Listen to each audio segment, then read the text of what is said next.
Alright guys, today's the day we're gonna take the motor to the machine shop. As you see, I took the bolts out and put ARP studs in here, and I got the studs with the windage tray because big block Chevys have problems with windage. So yeah, let's put this motor in here and take it to the machine shop.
All right, the motor is in the back of the truck, so let's go on to the machine shop.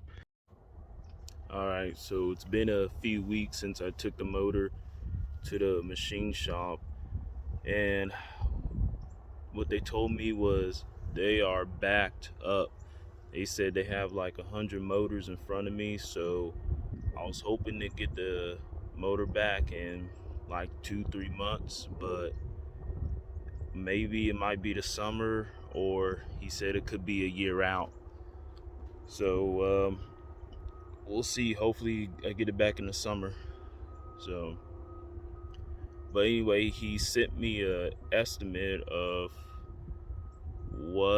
how much it'll be, because at first I was gonna have him clean the machine and do all that stuff, and then I was gonna put the motor together, but he said for the main bearings were kind of hard to find. Well, they weren't hard to find, they were hard to find the right size main bearings and rod bearings. So I told him to go ahead and he could put it together to a short block, but he already sent me the estimate, and it was gonna be $3,600 if all the parts I got fit together.